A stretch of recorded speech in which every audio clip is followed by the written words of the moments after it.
반갑습니다. 퇴근 후 돈범센터의 돈쌤입니다. 이번 주 영상을 이제 뭘로 준비할까? 사실 지금 투자자들이 힘든 시간을 보내고 있는 조정장에 조정을 좀 넘어가는 듯한 굉장히 좀 힘든 시장을 보내고 있고, 그 이유는 당연히 강한 달러, 그리고 이제 금리, 높은 금리, 그리고 이제 새로 물가 압력을 자극하는 유가, 이 세 가지가 우리를 힘들게 하고 있는 건 이제 계속되고 있습니다. 그래서 이제 동호 반복이 될 것 같아가지고 어떤 주제로 말씀을 드릴까 고민을 하다가 그 금감원장께서 국정감사에서 이제 공매도 제도에 대해서 이야기를 하면서 이제 이게 코리아 디스카운트의 한 요인, 그러니까 코리아 디스카운트라는 건 이제 우리나라 시장이 다른 나라 시장보다 좀 저평가 받게 되는 하나의 구조적 요인이다, 이렇게 말씀을 하셨어요. 그래서 저는 일단 이것뿐만이 아니겠죠.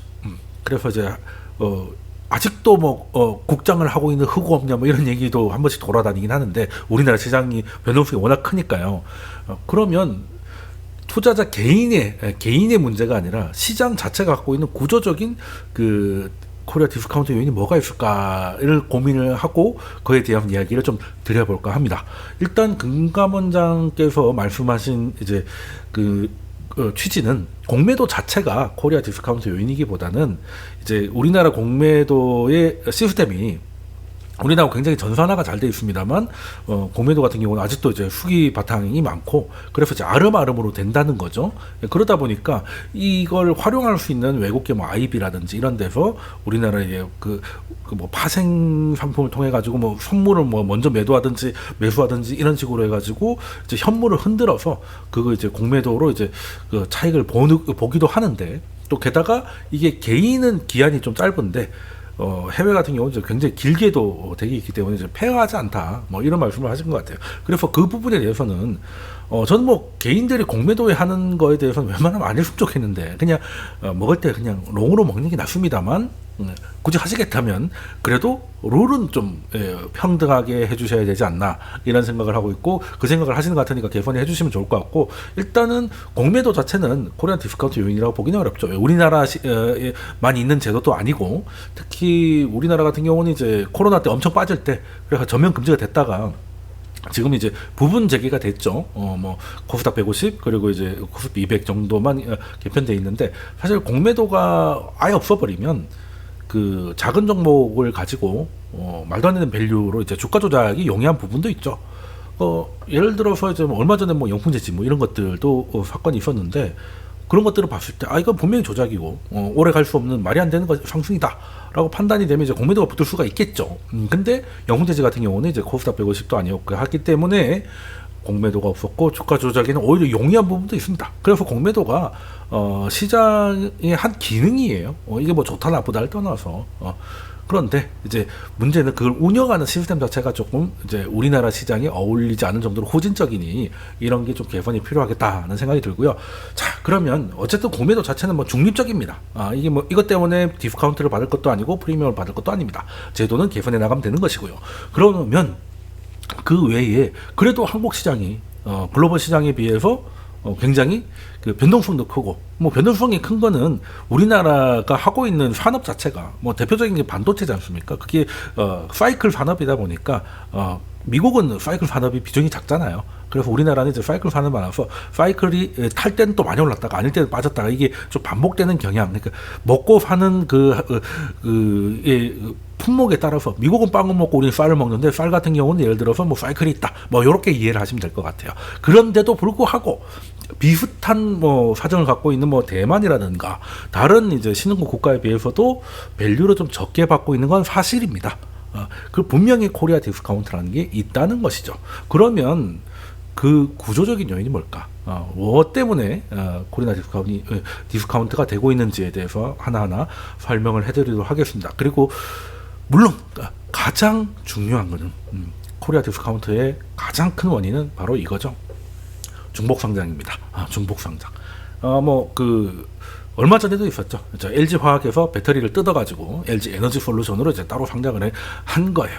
그러면 당연히 미국 같은 경우는 이런 일이 잘 없지 않습니까? 뭐 구글이 있으면 구글이 이제 지주에서 알파벳이 있잖아요.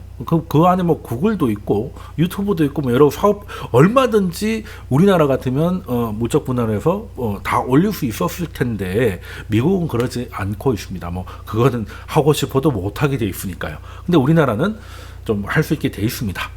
이게 예전에 한번 이 에너지 솔루션 때문에 주가가 크게 하락했을 때도 설명을 드린 것 같은데 상법에 나와 있습니다. 이제 우리 흔히 이제 들어본 게 횡령 배임, 이게 거의 세트로 가는 거죠. 회사 돈을 빼먹으면 횡령이고 회사한테 손해를 끼친 배임이죠. 그러다 보니까 둘 다 이제 같이 가는 것인데 미국 같은 경우는 이제 이사회에서 뭔가를 결정을 합니다.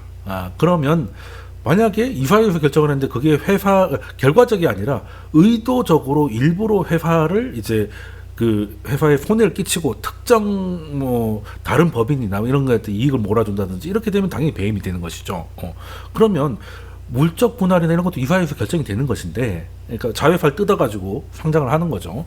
근데 미국은 그게 힘든 게 상법에 기업과 주주의 이익에 반하는 결정은 배임이다라고 되어 있습니다. 그러면 예를 들어서 알파벳 주주가 있는데 구글에서 유튜브를 뜯어가지고 상장을 해버리면 그러면 알파벳에서는 이제 유튜브가 갖고 있는 현금 흐름이나 이런 것들은 빠지고 유튜브가 그걸 가져가 버릴 거야 아니에요? 그럼 알파벳을 갖고 있는 사람은 손해가 되는 것이죠. 그러니까 주주한테 피해가 되는 것이죠. 그러니까 미국에서는 이게 불법이 되는 거예요. 소송을 걸면 이제 작살나는 것이죠. 그러니까 하고 싶어도 못 하는 건데 한국은 여기서 주주만 딱 빠져 있습니다. 기업의 이익에 반하는 결정을 하면 이 사회가 배임이 된다. 그러니까 그 에너지 솔루션이 이제 따로 여기 전지사업본부에서 따로 나와서 그냥 상장을 해도 기업에는 이익이 되죠. 왜? 지금 LG화학 시총이 33조예요. 근데 에너지 솔루션은 이제 상장하자마자 거의 100조고 지금도 100조 넘고 있지 않습니까? 그럼 이제 회사한테는 굉장히 이익이지. 근데 문제는 기존의 LG화학 이 배터리의 미래를 보고 LG화학에 투자했던 기존 주주들은 이제 바보가 되는 것이죠. 왜? 핵심 사업부가 빠져가지고 여기서 돈을 받아버리니까 얘들은 물론 모회사라고 해서 자회사에 그게 올라온다고는 하지만 이걸 살 수 있는데 굳이 이걸 할 필요가 없겠죠. 그러니까 자회사라고 하기도 어울리지 않게 얘는 33조고 얘는 100조가 넘고 있습니다. 그래도 가능한 것이 기업의 이익에 반하지 않았기 때문에. 그래서 한 줄만 넣으면 돼요. 한 줄만 넣으면 됩니다. 그냥 여기다가 기업과 주주의 이익에 반하는 결정을 하지 말라라고 돼 있으면 그냥 되는 문제인데 우리나라는 왜 이렇게 됐을까? 우리나라 사실 예전에 이제 산업을 일으키자 잘 살아보세 할 때 그때가 돈이 없었죠. 돈이 없었습니다. 그리고 그 시절이 지금도 금리 좀 높다고 난리 났는데 그때도 금리가 높았잖아요. 우리 7, 80년대 금리를 생각해 보십시오. 부모님한테 물어보세요. 그때 사적으로 계를 한다 이러면 그때는 1부, 2부, 3부라고 했습니다. 이자의 단위가 10% 단위였어요. 그러니까 1부면 10%고 2부면 20%고 3부면 30%입니다. 보통 2부, 3부가 많이 있었어요. 그러니까 기업에서 경쟁력도 없는 당시에 한국에서 뭔가를 하려고 자금을 이제 조달을 해야 되는데 그 은행 대출로 계속 하기가 워낙 금리가 비싸니까. 그리고 또 이제 또 금산분리도 법이 있죠. 그러면 기업들은 어디서 돈을 모아가지고 돈을 좀 땡겨가지고 사업을 벌일 수 있느냐? 어떻게 보면 이제 그 개구멍을 뚫어줘야 되잖아요. 그게 이제 중복 상장을 이제 이런 식으로 허가를 한 거죠. 그래서 하나 키워가지고. 예전에 LG도 디스플레이도 한창 신기술로 막 난리가 났을 때 따로 상장을 하고 그리고 이제 배터리를 하니까 또 상장을 하고 그러면서 이 자회사 가지고 몇 번을 상장해서 돈을 버는지 몰라요. 그냥 이런 식으로 하는 거죠. 근데 이제는 그럴 필요가 없죠. 지금 우리나라의 이제 대표적인 재계 서열 한 10매대권 되는 애들이 당장 돈이 없어가지고 대출 이자를 낼 수 없어가지고 뭔가 하는 건 아니지 않습니까? 그러니까 이제는 바꿀 때가 됐는데 그래서 이제 바꾸고는 있습니다. 이거에 대해서 이제는 똑같이 못하게 그때 하도 얘기가 많이 나와가지고 근데 이거만큼은 주가가 이렇게 올라가면 그 미국 같은 경우는 그 자사주 매입을 하는데 자사주 매입하면 이제 미국은 매입하면 즉시 소각한 효과가 나고 그렇기 때문에 실제로 소각을 많이 합니다. 그러니까 주가가 올라가고 있는데 주식 수가 줄어드니까 오히려 더 올라가는 건데 우리나라는 이런 식으로 이렇게 하니까 이제 주가가 올라가면 주식의 공급이 더 빨리 늘죠. 나중에는. 처음에 이제 상승을 좀 하다가 이럴 때 뭐 IPO 하고 뜯어서 올리고 뭐 아니면 그 중복 상장이 할 게 없으면 뭐 이거 발행하고 뭐 CB 발행하고 저거 발행해 가지고 어떻게든 그러니까 시장에서 돈을 버는 그러니까 실물 시장에서 돈을 벌 생각하기보다는 법이 이렇다 보니까 자산 시장에서 돈 장사하는 기업들이 꽤 많습니다. 대기업도 이러니까. 그러다 보니까 이게 우리나라는 이제 좀 올라갔는데 주식을 사는 돈이 많아지고 있어도 주식의 공급이 더 많아지면 당연히 내려갈 것이고 그러다가 전 세계가 조정을 받으면 우리는 더 빨리 빠지는 뭐 그런 일이 계속 반복되고 있는 거죠. 하는 일도 시끌시끌 많아가지고 이 파도가 있는데 이런 그 주식 시장의 수요와 공급이 이런 식으로 이제 왜곡되다 보니까 특히 주식의 공급이 갑자기 늘 수 있는 구조로 만들어져 있다 보니 이 이제 문제가 있다는 거죠. 그래서 이거는 뭐 아시다시피 이거에 대해서는 개선의 이야기가 나오고 있습니다. 일단은 가장 대표적인 게 예를 들어서 LG화학의 구주주면 이제 그 에너지 솔루션이 이제 나와가지고 LG화학은 이제 에너지 솔루션을 빠져나갈 것 같으니까 주식이 좀 빠질 거 아니에요. 그러니까 이제 이거를 어느 정도의 가격에 사달라고 청구할 수 있다는 거예요. 주식매수 청구권인데 요거는 조금 약합니다. 왜냐하면 그 얼마에 사줄 거냐는 거잖아요. 근데 그 물적 분할이 되고 뭐 이것저것 프로세스를 밟으면 꽤 오랜 시간이 걸립니다. 그러면 이제 다 알고 있는 거예요. 그럼 미리 LG화학은 좀 빠지고 있겠죠. 그런데 주식매수 청구권 같은 경우는 그 청구하기 전에 한 2달간의 평균 가격을 하기 때문에 이게 이미 다 빠진 가격에서 그걸 사준다고 하니까 일단 성에 안 차는 거죠. 난 예를 들어 30만 원에 샀는데 이런 이슈 때문에 15만 원이 됐어요. 근데 16만 원에 사주겠다 하면 뭐 크게 도움은 안 되는 것이고. 그래서 이제 다른 방법을 생각하는 일단 이것도 가능은 한데 그래서 이제 아예 처음부터 회사 정관을 좀 건드려서 아니면 건들 필요가 없으면 이제 그대로 가서 어떻게 하느냐 그냥 쉽게 말해서 주식 배당을 주는 거죠. 그러니까 내가 LG화학 주주야. 근데 에너지 솔루션이 나와가지고 빵 터뜨렸어요. 그러면 이제 LG화학은 줄어들겠지만 그 전부터 주가는 빠지겠지만 에너지 솔루션이 여기 LG화학이 자회사잖아요. 그러면 LG화학이 갖고 있는 이제 그 에너지 솔루션의 지분을 기존 주주한테 좀 나눠주시는 거예요. 그러니까 주식 배당을 하는 겁니다. 배당 이제 현금으로만 받는 게 아니라 그 회사 정관에 주식이나 기타 자산으로 할 수 있다. 라고 돼 있으면은 주식으로 배당을 할 수 있어요. 주식을 주는 거지. 근데 그 주식이 LG화학이 아니라 LG 에너지 솔루션이면 이제 LG 에너지 솔루션 때문에 올라간 거를 이제 기존의 LG화학 주주도 또 취할 수 있는 이런 구조가 되는 것이죠. 그래서 가장 중요한 거는 이런 아예 상법 자체를 고치는 게 가장 좋고 그리고 이런 것들을 이제 거래소에서 법이 아직 바뀌지 않았다면 거래소에서 이거에 대해서 충분한 그 주주에 대한 구제책에 대해서 내놓지 않으면 이거를 좀 허가해주지 않는 뭐 이런 쪽으로 가고 그리고 그 방법은 주로 주식 배당을 해서 신규로 나올 그 주식을 그 주주들이 받게 하면 그래서 이게 사실은 가장 큰 문제였거든요. 그러니까 주식 시장도 결국에는 수요와 공급이 만나서 그 주가가 결정되는 건데 우리나라 산업이나 이익도 중요하지만 주식 자체가 늘어나 버리면 이제 주가가 하방 압력을 받을 수밖에 없는데 요것들에 대해서는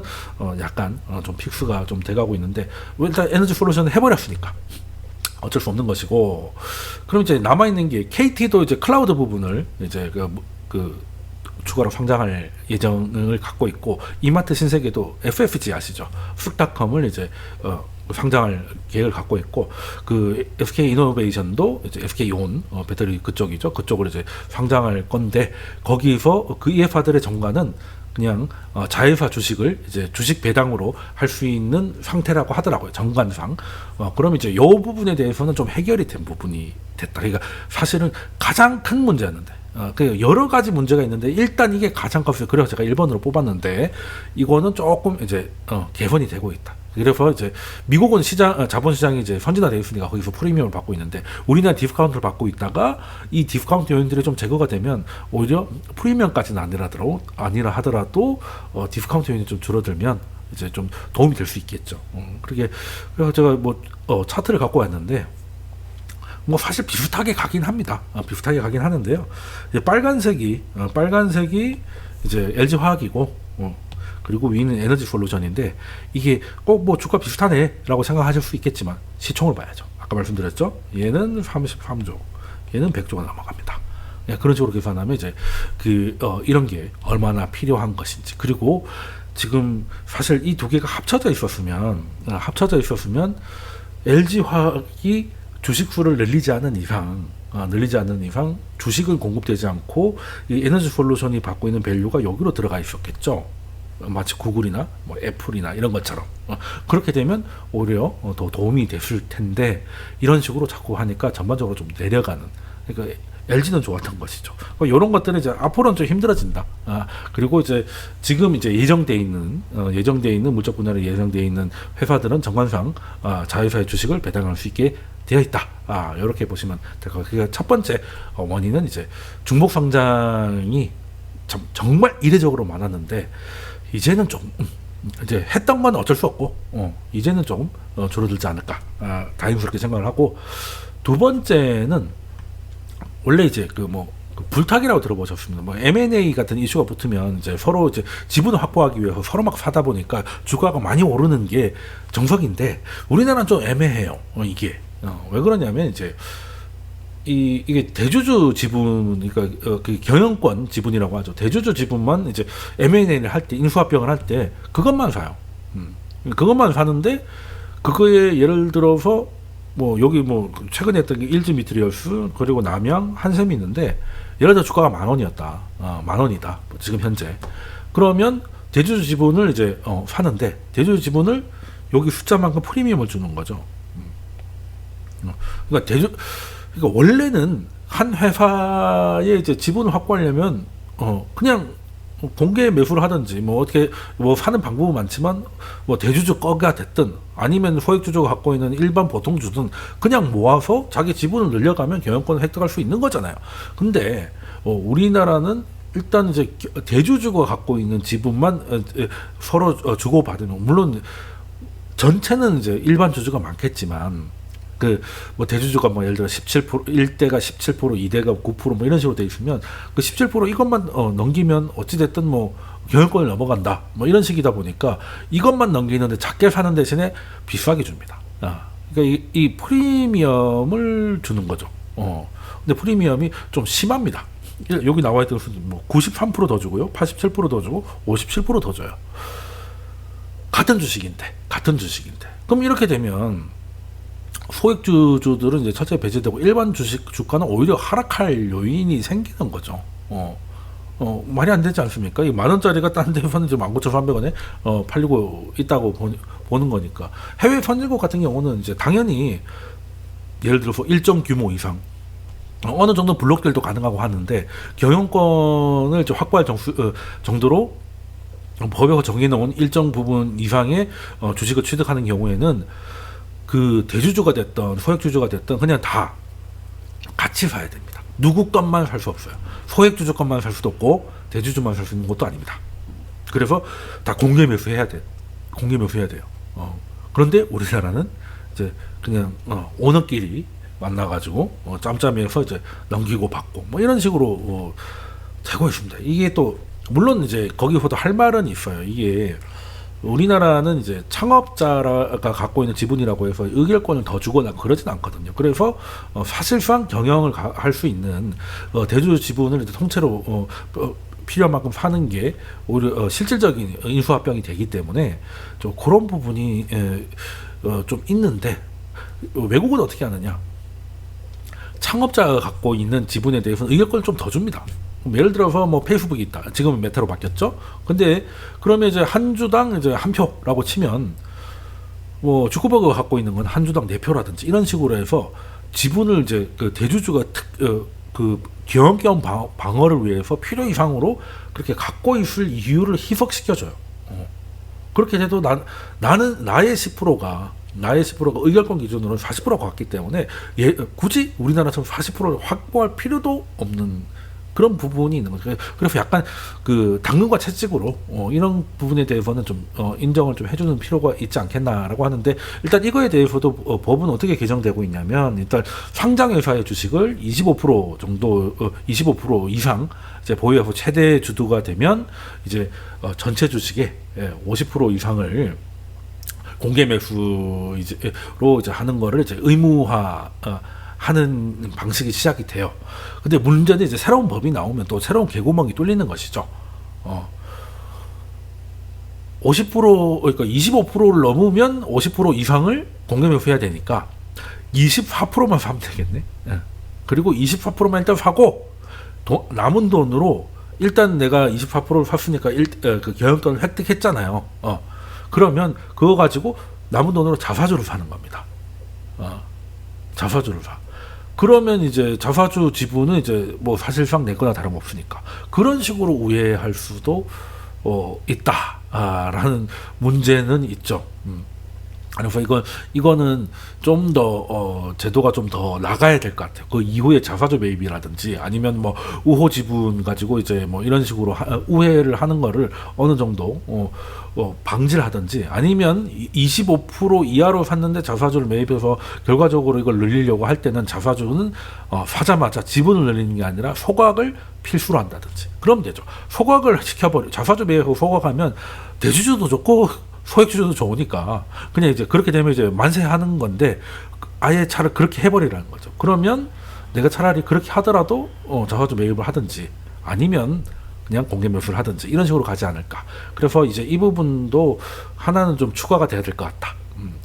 25% 선을 넘지 않고 자사주 매입으로 우회하거나 우호 지분으로 할 때, 특히 자사주 매입은 소각을 전제로 시켜야 된다.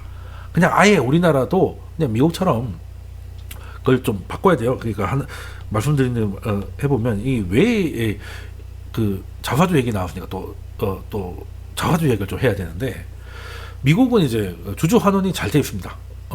일단은 뭐 미국의 경영진들은 굉장히 주주를 생각하고 그 한국의 주주들은 한국의 오너들은 뭐 주주들을 뭐로 생각하기 때문에 그런 거 아닌가라고 생각할 수 있지만, 적어도 한국의 오너들이 주주를 생각 안 하는 건 맞는데 미국이라고 해서 특별히 일반 주주를 그렇게 끔찍히 여기는 것 같진 않아요.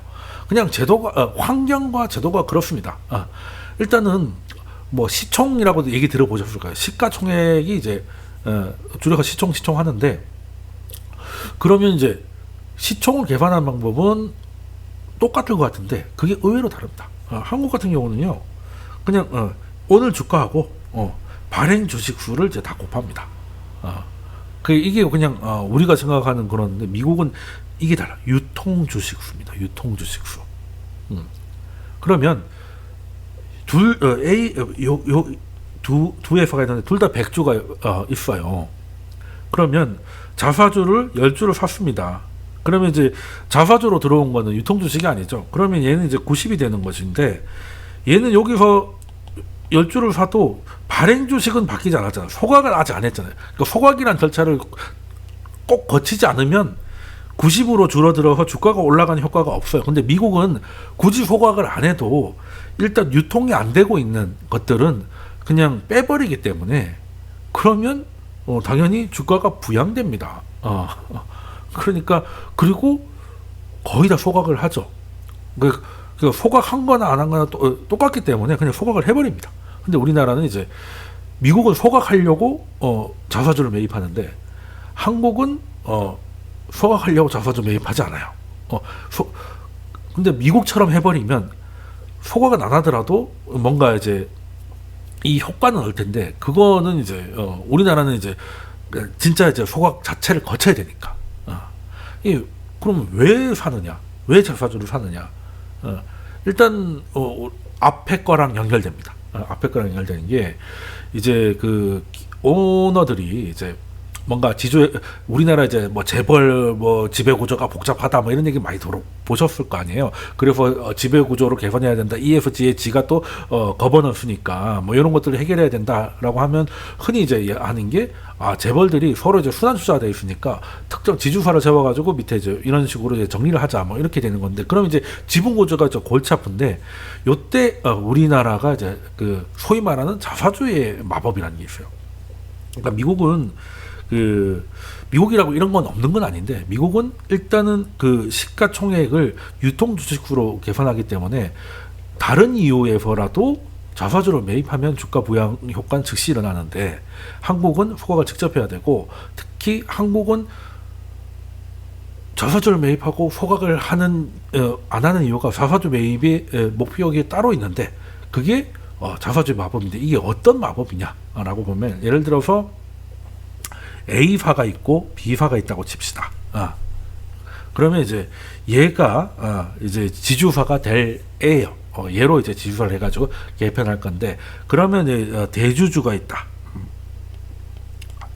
그럼 대주주가 있으면 그 이제 A가 자기 자사주를 이제 그 대주주가 그 A 자사주를 15% 정도 매입을 합니다. 자사주를 한 15% 정도 갖고 있는 거죠. 그러고 나서 B를 인적 분할해서 회사를 쪼개가지고 인적 분할은 이제 물건만 떼는 게 아니고 완전히 이제 다른 회사로 분할을 하는 거죠. 그런 다음에 분할을 한 다음에 여기서 이제 신주 발행을 합니다. 그러니까 새로 이제 그 유상증자를 하는 거죠. 유상증자를 하는데 이제 그냥 하면 이제 주가가 폭락을 하니까 3자 배정. 그러니까 누군가한테 딱 찍어가지고 너한테 이제 주식을 더 발행을 할 거니까 나한테 돈을 다 뭐 이렇게 되는데 요때 요거 할 때 A, B가 연결돼 있으니까 그 이게 자회사가 되고 이게 모회사잖아요. 근데 모회사의 대주주가 지금 자회사 15% 갖고 있으니까 이걸 갖고 있으면 여기서 신주를 이제 분할할 때 신주를 그 배정을 받을 수가 있어요. 배정을 받으면 그러면 여기서 그러니까 A하고 B는 A가 자사주를 샀는데 B를 뜯어가지고 얘 주식을 늘렸는데 얘가 배당 권리가 있어가지고 그 할당 그 받을 수 있는 권리가 있어가지고 자동으로 얘는 손안대고 지분이 늘어나는 거야. 그러니까 B가 예를 들어 뭐 100주를 발행을 하면 이 중에 일부가 A한테 들어간다는 거예요. 왜? A라는 모회사가 자사주 15% 갖고 있으면 자회사가 신주를 발행할 때 그 배정을 받을 수 있으니까 이런 식으로 많이 해요. 이런 식으로 많이 하다 보니까 그 최대 주주의 그 지분율을 그 B에 대해 A가 B에 대한 그 지배력이 점점점 커집니다. 이 짓을 계속 할수록. 그러니까 자사주라는 게 미국하고 우리하고는 굉장히 다른 느낌으로 다가온다. 그건 이제 뭐 미국 경영진과 한국 경영진의 마인드 차이가 아니라 법이 이러니까요. 법이 이러니까. 그래서 이거에 대해서는 없애야 되죠. 그러니까 인적 분할을 하고 회사를 쪼개가지고 뭐 할 때 자사주가 모회사에 있다고 해서 신주에 대한 배정을 하는 걸 이제 없애야죠. 그냥 이거 의외로 간단합니다. 없애면 됩니다. 그리고 앞서 말씀드렸다시피 자사주는 매입하면 소각을 전제로 해라.